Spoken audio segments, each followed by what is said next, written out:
गोपाल राधे। हाँ गोविंद राधे राधे गोपाल राधे। गोविंद राधे राधे गोपाल राधे। हे गोविंद राधे राधे गोपाल राधे।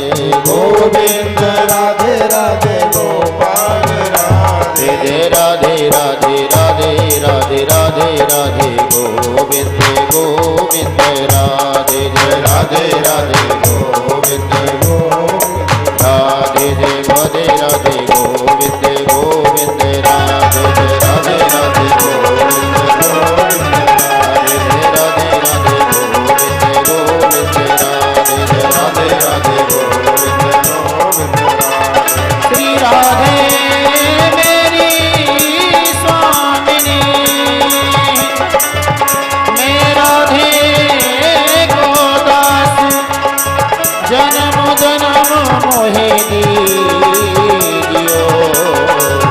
श्री वृंदावन वास। राधे राधे गोविंद गोविंद हे राधे राधे गोविंद गोविंद राधे। राधे राधे गोविंद गोविंद हे राधे राधे गोविंद गोविंद राधे। राधे राधे गोविंद गोविंद। गुरु भागवत भगवान की जय।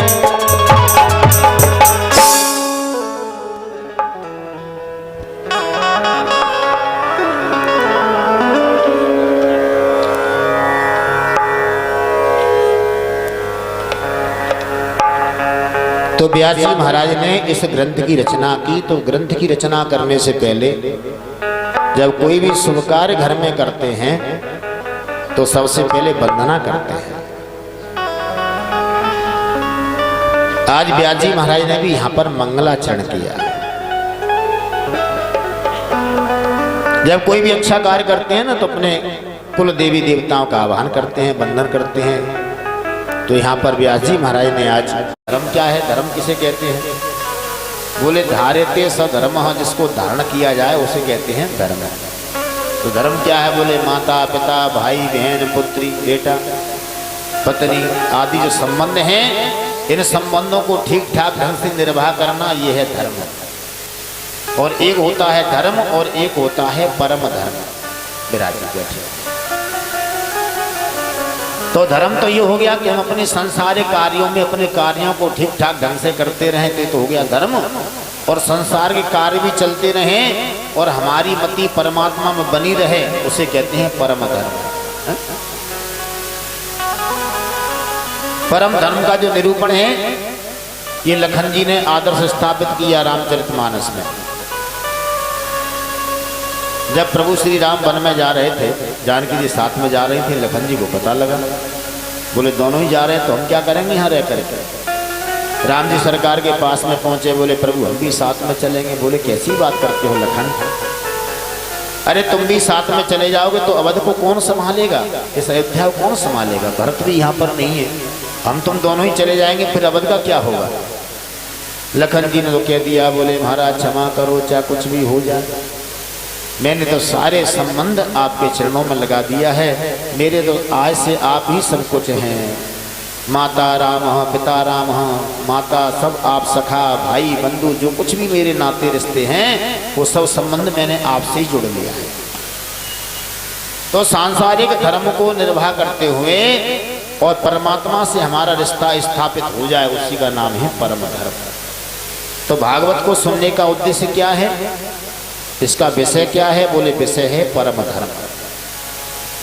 अब कहते हैं, बोले महाराज ये बताइए विषय, अधिकारी, अर्थ और प्रयोजन, ये इस श्लोक में चारों ही चीजें बताई गई। कौन कौन सी हैं? धर्म प्रोजित कैत्रगोत्र परमो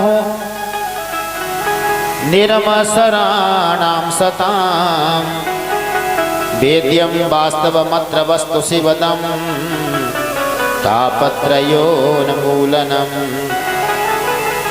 श्रीमद्भागवते महामुनिकृते किं वा परै ईश्वरः सद्यो हृद्यवरुध्यतेऽत्र कृतभिः शुश्रूषुभिस्तत्क्षणात्। तो आपने सुना, बोले भागवत का विषय हो गया परम धर्म, अब बोले भागवत का अधिकारी कौन है जी? सही मायने में पूछिया तो भागवत को सुनने का अधिकारी कौन है? बोले अधिकारी कहते हैं बोले कई त्रवोत्र परम हो निर्मत्सराणाम सताम, जिनके अंदर छल कपट नहीं है वो इस कथा को सुनने के अधिकारी हैं। अब अंदर तो बहुत मैल भरा हुआ है, अनेक प्रकार के दुर्गुण भरे हुए हैं, कूट कूट के उसमें दुर्गुण भरे हुए हैं। ऐसा व्यक्ति भागवत के अर्थ को समझ ही नहीं सकता। हो सकता है ये जो भागवत है ये परमहंस संहिता है, आध्यात्मिक ग्रंथ है, लेकिन धीरे धीरे धीरे जब अपन सुनना शुरू करते हैं तो धीरे धीरे समझना भी आ जाता है। तो बोले जिनके अंदर ये मत्सर नहीं है, मत्सर किसे कहते हैं? बोले मत्सर कहते हैं ईर्ष्या को। अब एक तो होता है मत्सर और एक होता है मच्छर। मच्छर खाता है बाहर से और मत्सर खाता है व्यक्ति को अंदर से। ईर्ष्या जो होती है, इसके पास ऐसा घर कैसे बन गया, इसके पास गाड़ी कैसे आ गई, इतना धन कैसे कमा रहा है, ये होती ईर्ष्या। तो जो दूसरे के कार्य से प्रसन्न हो वही मान लो कि हम भगवान के भक्त हो गए हैं। और जब तक दूसरे के प्रति ईर्ष्या भरी है समझ लो भजन हुआ ही नहीं, भगवान की भक्ति की नहीं। और जहाँ भक्ति का प्रवेश होता है वहाँ ईर्ष्या तो अपने आप ही छूट जाती है।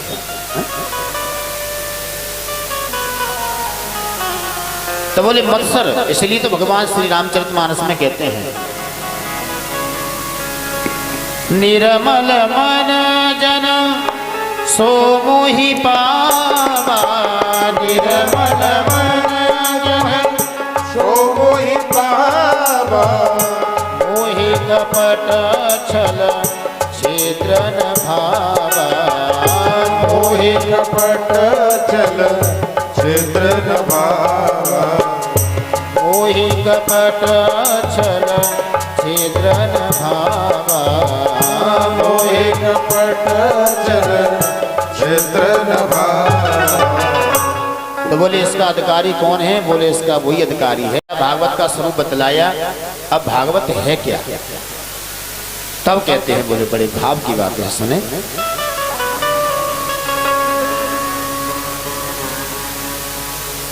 निगम कल्पतरोर्गलितं फलम शुकमुखाद मृत द्रव संयुतम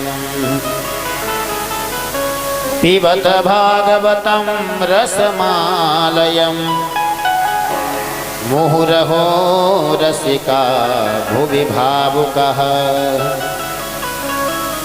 बोले भागवत क्या है? बोले भागवत वेद रूपी कल वृक्ष में एक फल लगा। अब वेद रूपी वृक्ष में एक फल लगा, उसका नाम है भागवत। तो बोले महाराज कैसा फल है? बोले गलतम फलम, बिल्कुल गला हुआ है। बोले महाराज गला हुआ फल ऊपर से गिरा होगा तो चकनाचूर हो गया होगा। बोले भैया ऐसे नहीं गिरा। तो बोले कैसे गिरा है? बोले फल ऊपर से गिरा तो शाखा शाखा से नीचे आया है, एकदम थोड़ी गिरा है। जैसे बोले भगवान नारायण ने किसको दिया? बोले ब्रह्मा जी को। ब्रह्मा जी ने किसको दिया? बोले नारद जी को। नारद जी ने किसको दिया? बोले व्यास जी को। और व्यास जी ने किसको दिया? बोले सुखदेव जी महाराज को। तो ये शाखा बद्ध शाखा नीचे आया है, एकदम थोड़ी आया है।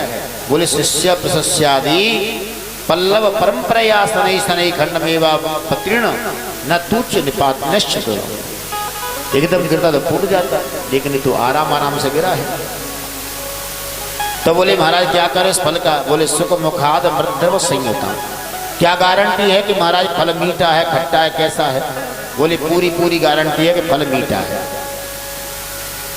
क्योंकि आपने देखा होगा फल को यदि कहीं तोता कोई चख ले तो या तो तोता की चोंच मारने से फल मीठा हो जाता है, या तोता उसी में चोंच मारता है जो फल मीठा होता है। और इस फल को किसने चखा है? बोले श्री सुखदेव जी महाराज ने इस फल को चखा है। तो उसकी सुंदरता का मधुरता क्या कहना है। तो बोले महाराज ये फल इसका क्या करना चाहिए? बोले पिबत, इसका पान करो। बोले महाराज फल में तो गुठली भी होती है, छिलका भी होता है, तो क्या गुठली भी खाएं छिलका भी खाएं? बोले नहीं नहीं भैया, इसमें गुठली नहीं है, इसमें छिलका नहीं है, इसमें तो केवल रस ही रस भरा हुआ है। बोले महाराज कितना पिए? कभी यहाँ कथा है रही है, कभी वहाँ कथा हो रही है, कभी टीवी में कथा चल रही है। कितना समय कथा को? हमने काफ़ी कथा सुन ली महाराज। जिस व्यक्ति ने सुनने के बाद में कहीं ये सोच लिया कि हमने कथा को सुन लिया, समझ लो उसने कुछ नहीं सुना, क्योंकि ये तो ऐसी प्यास है, ये दिनों दिन प्यास बढ़ती चली जाती है। इसलिए तो कहा राम कथा जे सुनत अघाई, राम कथा जे सुनत अघाई, कृष्ण कथा जे सुनत अघाई, कृष्ण कथा जे सुनत अघाई, रस विशेष खातिन नाही, रस विशेष खातिन नाही, कृष्ण कथा जे सुनत अघाई, कृष्ण कथा जे सुनत अघाई, राम कथा जे सुनत अघाई, राम कथा जे सुनत अघाई। ये कथा की जो प्यास है ये कभी बुझती नहीं, दिनों दिन बढ़ती चली जाती है। तो बोले भैया बार बार पियो इस कथा को, जब भी जहां भी मिले जैसे मिले वैसे पान करने का प्रयास करो इस कथा को। बोले महाराज ये बताओ वास्तव में, और ब्यास जी महाराज ने केवल 2 व्यक्तियों को बुलाया कथा सुनने के लिए। कौन कौन को बुलाया जी? बोले एक तो बुलाया रसिकों को, एक बुलाया भावुकों को। अब कोई नेता की रैली तो है नहीं कि पैसे दे दे करके जनता को इकट्ठी करें। यहाँ कथा सुनने के लिए तो वही व्यक्ति आता है जिसके अंदर रस होता है, जिसके अंदर भाव होता है, और भाव वाले व्यक्ति को बुलाने की आवश्यकता भी नहीं पड़ती। वो तो उसके कान में आवाज पहुंची सत्संग की, वो तो अपने आप उसका दौड़ना शुरू हो जाता है। तो ब्यास जी महाराज ने यहाँ पर 2 व्यक्तियों को बुलाया, एक तो रसिकों को बुलाया, एक भावुकों को बुलाया। रसिक कौन है? बोले रसेन कम सुखम ये शामते रस कहा, जो रस को जानते हैं। रस कौन है? बोले रसो वही सब, रस वही भगवान है, जो भगवान के मर्म को जानता है, भगवान के स्वरूप को जानता है, भगवान को सरस स्वरूप को समझता है, वही रसिक है। और बोले भावुक कौन है? बोले भावे न कम सुखम ये शामते भाव कहा, जिसके अंदर भाव भरा हुआ है, जो भाव से ओतप्रोत है, वही भावुक व्यक्ति ही इस कथा को समझ सकता है। और जिसके अंदर प्रभु प्रेम की मस्ती हो वो इस कथा को समझ सकता है। वो तो अपने आप दौड़ता चला आता है, उसे किसी आवश्यकता नहीं पड़ती, आकर के तन में हो जाता है कथा में। ऐसे भावुक जो रसिक हों वही इस कथा को वास्तव में समझने के अधिकारी हैं।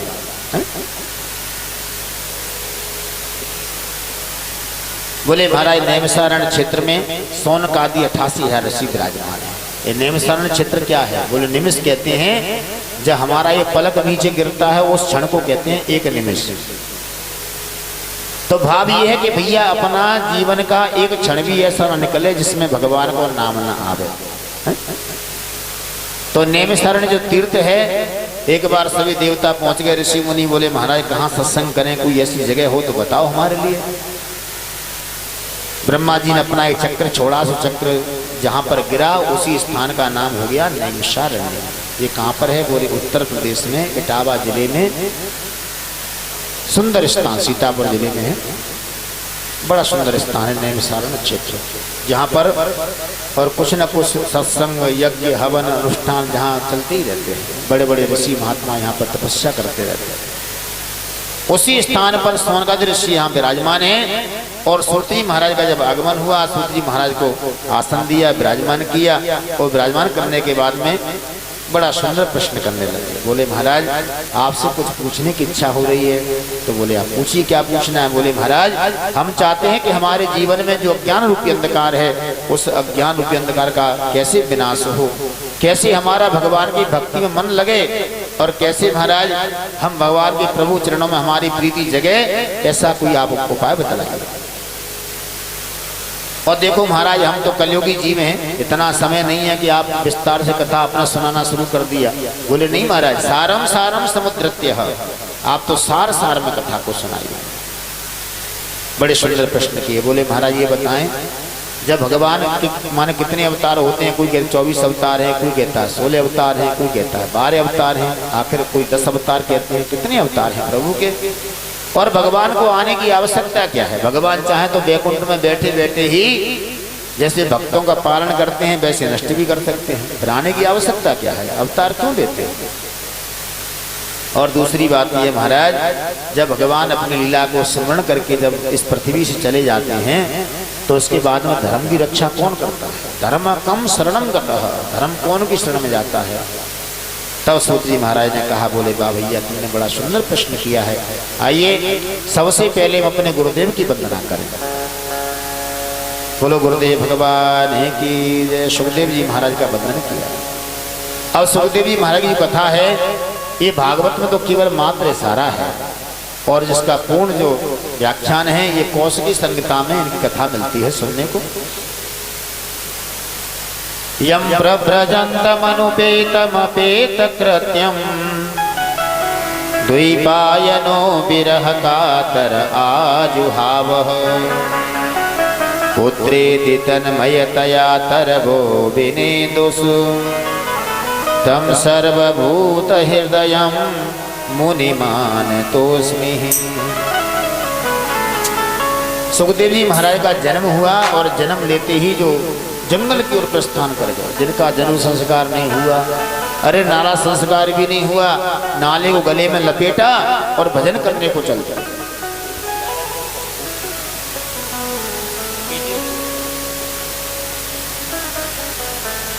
शुकाचार्य जी महाराज जब जंगल में जा रहे थे तो एक घटना घटी। क्या घटना घटी? कुछ नारियां एक सरोवर में स्नान कर रही थीं। सुखदेव जी महाराज तो निकले चले गए। जैसे व्यास जी महाराज पीछे से आए तो व्यास जी महाराज को देखा, उन देवियों ने वस्त्र पहनना शुरू कर दिया। व्यास जी ने कहा, बेटियों तुम मेरी बेटी की उम्र की हो और मेरा जवान बेटा तुम्हारे सामने से निकल गया, तब तुमने वस्त्रों को नहीं पहना और मुझ बूढ़े को देख करके तुम वस्त्र धारण कर रही हो। देवियों ने कहा, बोले महाराज जी क्षमा करना, तुम्हारा जो बेटा है ना, तुम्हारे बेटा को तो पता ही नहीं है कौन स्त्री है कौन पुरुष है, जिसके अंदर ऐसी विदृष्टि है ही नहीं, उससे क्या पर्दा करना। संसारिणाम करुणयाः पुराण गुह्यम तम व्यास सूनुमुपयामि गुरुम मुनीनाम। ऐसे जो व्यास जी के पुत्र हैं श्री सुखदेव जी महाराज, उनकी हम आप सब वंदना करते हैं। बोलो सुखदेव जी महाराज की जय। सुंदर कथा कौशिकी संहिता में है। एक बार नारद जी महाराज कैलाश पर पहुंचे, जाकर के देखा मैया विराजमान है। मैया ने बड़ा सुंदर स्वागत किया। आई नारद जी बड़े दिनों में आए। बोले माता जी हमने आजकल सब जगह आना जाना बंद कर रखा है। बोले क्यों? बोले जहाँ भी जाते हैं माता जी संसार में सब कपटी कपटी दिखाई पड़ते।